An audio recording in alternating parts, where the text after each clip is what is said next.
Hi, I'm Bill Hodges, and this is Spotlight on Government. And today, we're spotlighting veterans. Well, not all veterans.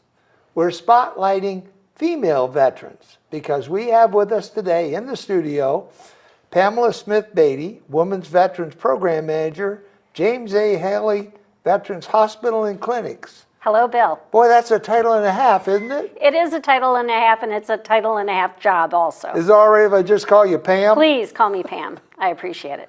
You know, Pam, we think so often of veterans. And if I say veterans to many people, immediately some Marine and a BDU pops to mind. Or maybe a Navy guy, you know. But for the most part, women don't pop to mind. But there are so many women veterans also today. And in fact, women have served in every conflict in the United States since the American Revolution. Including yourself. Including myself, yes. 22-year I served from 1981 to 2003 in the United States Air Force. Yay, flying airman. And definitely loved every minute of it. And you were a nurse. I was a nurse, and then the Air Force sent me to become a nurse practitioner, and that's how I finished my last 10 years. Today we're going to talk about the services that our female veterans can get when they come to the VA. Now guys, don't tune out. Happy mama is a happy home. So if she needs help, here's the way you can help her get it, right? Absolutely. And in fact, most women are out there and they don't always identify as women veterans because they have many other roles that they fulfill. And so I did this myself when I got out of the service. I just kind of put, being retired in the corner. And I worked on everything else, being a mom, being a wife, being a daughter. And so very often women don't always self-identify as a women veteran. And so the most important thing you can do is to talk to your female friends, your family members, and find out who served, and then help to get them the care they need because they are eligible to come to the VA. You know, you're very true. And I had problems getting some of our female veterans to come out and get their picture taken. Down in Sun City Center in the Community Association, we take pictures of all of our veterans. Wow. And I had a difficulty getting that first woman veteran to come out and get her picture taken. Well, I don't know whether I deserve to be here or not. By the way, she was a nurse too. Yeah. And many of us have been in deep straits if it hadn't been for the nurses. I like to hear you say that, Bill.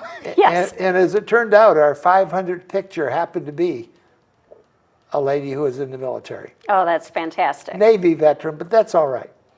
So the best thing is to advertise and let people know that the VA is out there and that they have services for women as well as for men. Okay, let's talk about the kinds of things that female veterans can get by coming to the VA. We won't go into eligibility and things of that nature. We'll do other shows on eligibility. But in that point, I want you to know, don't believe what Cousin Jane told you about when she went in to get it done. Go and talk to the eligibility people at James A. Haley and let them tell you whether or not you qualify, right? I absolutely agree with you. That's probably the best information that you can hang on to. The reality is that over many years, even since I retired, the rules have changed and people can come to the VA that couldn't come to the VA before. And so whatever you can do to get that word out, it's so important, and help to bring them to whatever VA is closest to them because that helps them get the care that they need. Call a VA hospital, and when you call them, hit 0 for operator. When the operator comes on, say you want to talk to enrollment and talk with those folks. You can go online, by the way, and submit also. But this is the easiest way, and you can share all the things you need to share. And don't let that stop you because all of this is available to you. You're going to hear about if you first make the first steps to go in and get it done, right? Yes, and none of it's available to you if you don't make those first steps and enroll. And let me tell you, I have been going to the VA now since about 2004, somewhere in that neighborhood. and I have never been treated with anything but total respect. And I got to give Haley so much credit, including the braces I'm wearing that have given me back the ability to walk. I think that's fantastic. And the reality is that there are so many services available to all veterans, but especially women veterans. And I'd like to start by just talking a little bit about the Women's Center. The VA started with women's centers throughout the VAs nationally in 1992, and we stood ours up in 1993. James Haley was one of the first 8 to actually stand up. Since we started, we had about 8 members at the time, and we have grown to about 32 members. We have 10 disciplines there. I call it my one-stop shop for healthcare, because you can get primary care, specifically designed for women. You can also get mental health care there, gynecology care. Specifically designed for women. Specifically designed for women, as well as nutrition support, social services, pharmacy. And then we also have maternity care coordinator who helps to coordinate any services related to maternity. So yes, and we do pay for maternity care as well. So definitely enroll and see what options might be available to you. And there are a number of female doctors. In fact, our Women's Center, we have, out of the 32 people that are there, we have 31 women who are the physicians, psychologists, psychiatrists, nurses, has staff, everybody. And one gynecologist who's male. So. I have a female doctor over there who I just absolutely adore. Yeah, they're delightful, and I think the big thing is they take a look at the whole veteran, the whole person, and try to work to make the whole person as whole and healthy as they possibly can. But Dr. Carrico is just, she is so neat. Yes. This lady started out as an Air Force Also doctor, veteran, yes. and she is also married to a lieutenant colonel who is still in the military over Yes. at MacDill. Yep. And just wonderful. Her staff are just outstanding. So I'm assuming that the female side is just as good as what I'm getting. I would say that that is what we strive for. We want to provide all care as so that there's no equal on the civilian side, but there's definitely equal throughout James Haley. So what can we expect if someone walks through those doors? They've now qualified for care. Mm-hmm. They've said, yeah, I'd like to have a female doctor. Great. Let's talk about what kind of services. You've mentioned the whole laundry list of services. Yes. But specifically, especially for many of our returning vets from areas that are not as friendly as what many of the vets came from more recently. Yes, I think that's a great place to start. So once you've enrolled and signed up for services at James Haley, we will assign you to the Women's Center if that's your desire. If you don't want to, you can go to any male or female provider anywhere else. And for anyone who's assigned, or for anyone who lives in Newport Richey or Lakeland or Zephyr Hills, we have facilities there called CBOCs, community-based outpatient clinics, and they also have both men and women providers who can provide the care that you need. So they're trained specifically for gender-specific care. That's what I call it. But it's Will it also, not to lose your track of where you're at, but will this also happen in the new clinic going down in Riverview? Absolutely. It'll also happen in our South Hillsborough clinic as well. So once you'll get an appointment with your primary care provider, and then you'll come to the clinic, and you will have a half an hour with the nurse, and the nurse will ask you a bunch of history and questions. Make sure that you have the resources that you need. And if there's an issue with that, then we can bring in the social worker at any time. And then you'll see your provider, and you have an hour, and that provider will review any records that you might bring with you, also review your medications that you would hopefully bring with you, but if you don't have them, a list would work out as well. And then they'll go through a full head-to-toe examination, and then they'll talk about what your goals are. Thorough. Oh yes, it's thorough. And then they'll talk about what is it that, what are your medical problems, and what can we do to help bring those minimize those medical problems and bring your health to as whole health as you possibly can. And so during that time, if, say, you have high blood pressure, well, they can take care of it. If you have depression, they can take care of it. So there are psychological services within the women's center. Yes. So they will identify whatever issues you might have and then refer you to whatever providers they might need to help support that care. So they might send you to psychology, they might send you to psychiatry, and the difference is psychology provides psychotherapy and counseling sessions, and psychiatry provides medications. So if you need medication to control depression or something like that, then they would be able to give that to you. A lot of people say, well, women are generally not allowed in combat, but they end up there anyway. Yes. But there's also the problems that you have with any place that there are men and women. Yes. The sexual problems. Yes. I'm assuming that someone who feels they had this problem will meet with somebody like Dr. Howell or one of the people over there in the psychiatric group. So that's one of the things that we talk about during our history taking is we ask some questions specifically designed to identify military sexual trauma. And military sexual trauma is a broad term that the VA uses to help identify anyone, male or female, who's had prolonged sexual harassment, sexual assault, anything of a sexual nature that has resulted in some difficulties for that person. And now, some people have been harassed, but it's fine. It didn't bother them and they move on, that's fine. But there are some people that if they're assaulted, if they're harassed, that they need some extra help. And so we identify that and we'll send them actually to our MST coordinator who is a trained psychologist and her specialty is military sexual trauma. We also try to identify childhood trauma as well. I was going to ask whether, yes. well, where I used to live up in Dayton, Ohio, there was a strong Appalachian thing.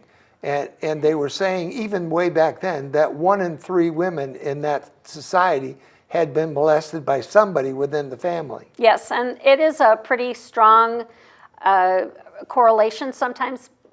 But the most important thing is that if you have that in your family, if it's happened to you, we have also some specialists who are trained in childhood trauma, so they can help to identify some issues that might be bothering you and then to help you work on those issues so that they don't bother you as much. So they don't have to be military related. Absolutely not. And by the way, any of the things you have, be it heart or anything else, does not have to be military related to get care at the VA. That's one of the new things, yes. Many years ago, they changed the rules. It wasn't the VA's fault you got pregnant. So if you have pregnancy services, that kind of answers that question. Yes, but the funny thing is that because with women, pregnancy is one of those issues that can happen that can really impact health. Sure. And so the VA does cover maternity care to help make sure that that pregnant veteran can get the prenatal care that that patient and baby needs to move on to be as healthy as they possibly can. And I think that's one of my big themes is we want to help all veterans be as healthy as they possibly can. And so it's looking at the whole person and trying to, whether that's a spiritual need or a physical need or a psychological need, to help work on all of those issues. You mentioned something, the woman and the baby. Yes. I assume there's some point at which when they're discharged from the hospital, the baby has to be taken care of somewhere else? That's very astute, Bill. Yes. Actually, the recent law in, I think, 2011 showed it allows for the VA to pay for maternity care for the mother and baby care for up to the first 7 days after delivery. Okay. And so that actually covers pretty much the majority of their care. Most of the time, babies stay in the hospital for about 2 days with their moms, maybe 4 days if they've had a C-section.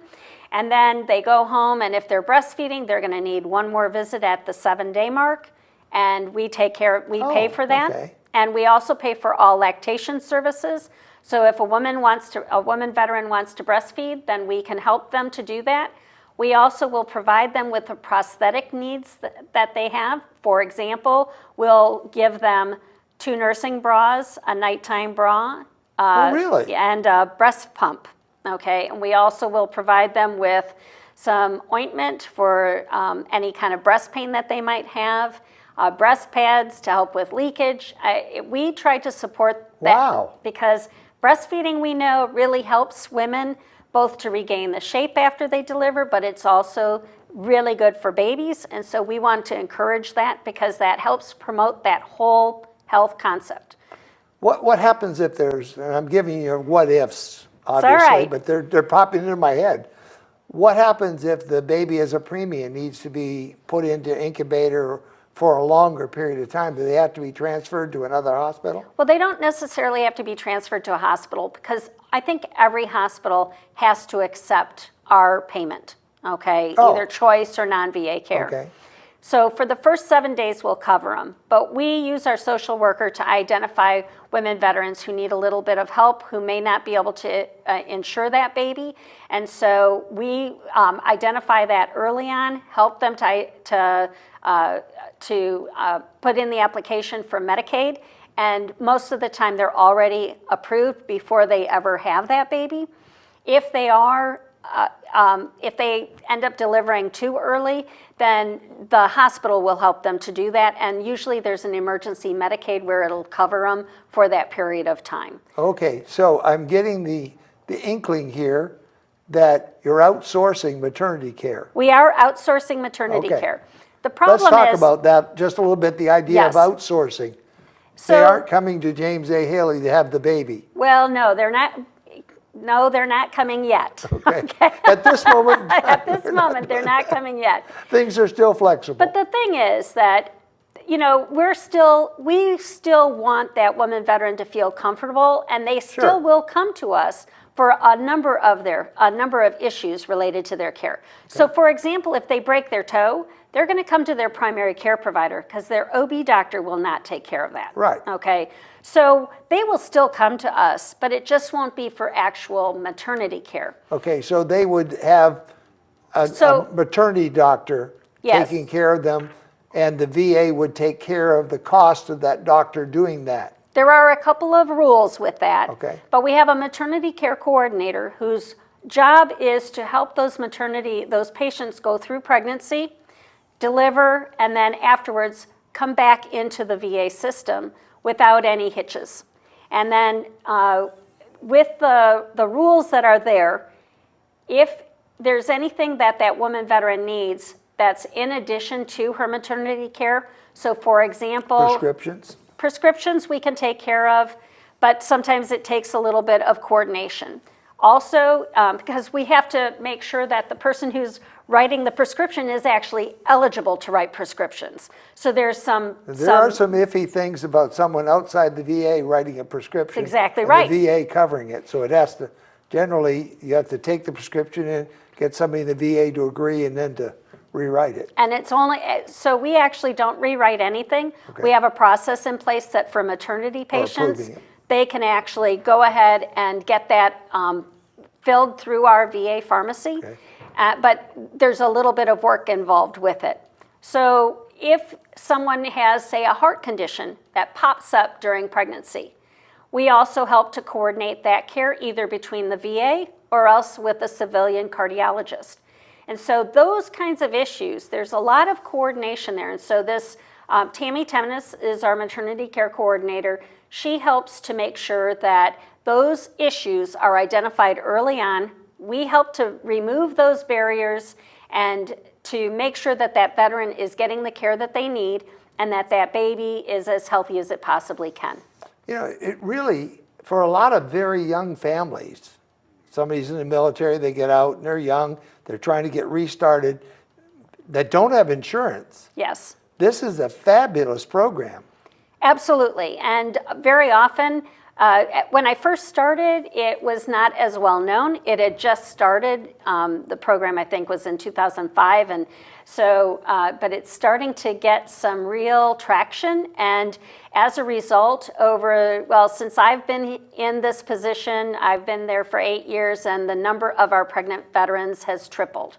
who are using our services. So we definitely are on an increased slope, and I don't know how far it'll go up, but I know it'll continue to rise for many years to come. Well, I think that's an important thing that everyone ought to realize is if the VA doesn't have it in-house, you have the opportunity in many instances to go outside Yes. the VA as long as you follow the rules of getting there. Exactly. And the rules are actually pretty simple, and your primary care provider will help you to start that process so that if you need something, pretty much we've got it in-house. But if you don't have it in-house, we'll help you to get where you need to go. Acupuncture, I think, is a really good example.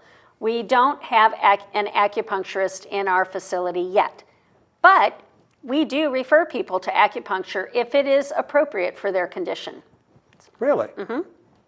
It's through the pain program and definitely can make a huge difference. We also, just another thing that we're starting, this is really for all veterans, it's the whole health program. And we have an integrative medicine physician, Dr. Paykel. She recently became the director of our whole health program. And we are starting that up. It's the first of its kind in our VISN in Florida.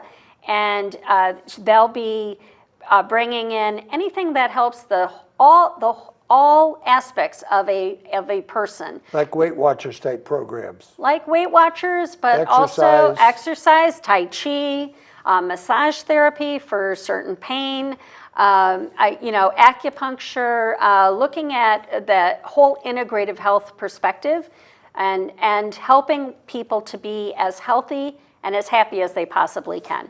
Just to be absolutely clear with our viewer, Yes. if you're a female vet sitting out there today and you've not gone to the VA, or even if you have gone to the VA and you now carry a little VA card, how does one avail themselves of the services that you're talking about specifically? So if you want to come to the whole health program, if you want your maternity care, you need to be enrolled with a primary care provider, because that is our number one step for getting whatever care you need. That's equivalent to your family doctor. Exactly. That's a great way to put it. So make sure you have your primary care provider and remember who that person is, because you can call them or call their team. They always have a nurse and an LPN who's working with them. And your provider and that teamlet is going to take care of you for whatever it is that you need. Plus My Healthy Vet.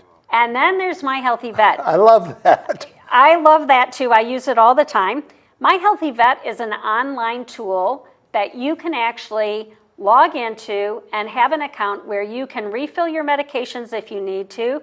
You can send a secure message to your primary care provider team and ask them for, like, I need a refill and it's not on my list anymore. Or I'm really not feeling very well, but I don't feel like I need to see you. What can you offer for like a sore throat? Or now if you have an emergency, you don't want to use My Healthy Vet. But for non-urgent kind of issues, like I would really like to have an appointment, my best time is 2 p.m. on Tuesdays, okay. Then they can look and see what they've got available and send you back your time and your appointment. So it's a great way to reach out to your primary care provider without having to actually go in or make a phone call even. You just get on your computer and type out your question and click send. Dr. Carrico's team always gets back to me within 24 hours. Yes. Never have had them go over that. Plus the fact, and of course this is not just exclusive to the Women's Center, is now the use of video Yes. in our appointments, which is going to be really nice. And telehealth as well, and like telederm, where they take pictures of spots on your arms or your legs and they send it to a dermatologist who decides whether you need, to have that zapped off or not. So yeah, it's really amazing what we're starting to do.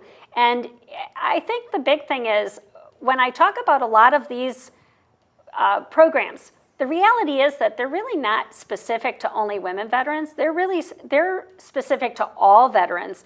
And so definitely take advantage of whatever it is that you've got in front of you. And the VA has some great options for you, and all you have to do is ask. What have we not covered? What didn't I ask that really, when you leave the broadcast, you're going to say, oh, gee, I wish I'd have said that. I didn't ask that question. What is it that we have missed that you really, really want to get across? As far as, certainly they'll do all the gynecology, they'll do the pap smears, they'll do the... We have mammography, we have a women's imaging center. We also actually cover IVF and infertility. There is a basic infertility, yes, there is a basic infertility package for all veterans, male and female. And it includes medications, it includes surgery for certain conditions. But if a veteran, and this can be a male or a female, who is service-connected and that service connection results in their inability to conceive, there is a 2-year program right now that pays for IVF for that veteran and their spouse. But that's contingent upon having a service-connected disability, which a board has to make that decision. Well, the service connection, they already have that letter. Okay. And if they've got that letter that says they're service-connected, say, for example, a woman has endometriosis and has not been able to conceive as a result, and that's on your service connection, we could actually offer you IVF treatment through University of South Florida, USF Health, and we send people there. They will cover the medications, they'll cover the IVF treatments, and they'll actually then cover the pregnancy for a female veteran if it is a successful treatment. Anything else that we haven't covered? Oh, there's so much to cover. I think. But what is that one thing you want to say quickly? I think that anybody who's thinking, maybe this is for me, reach out and talk to somebody at the VA. We're here to help in any way we can. I love to talk to veterans. I want to thank everybody for their service, because without you, we would not be sitting here today. And make that connection. Call and ask if there's a service that you might be interested in or something that you think you need, and I will be more than happy to help you out with that. Well, Pamela Smith-Beatty, I want to thank you for your service. Thanks, Not only Bill. what you did while you were in the Air Force, but what you're doing for us vets today. Ladies and gentlemen, I'm Bill Hodges. This is Spotlight on Government. You're unique, you're special, and you're great. Tell you so often, because you are, and we'll see you on the next Spotlight on Government. Again, Pam, thanks for being here, and you will come back. I hope so. All right, we'll see you Yes, then. my pleasure.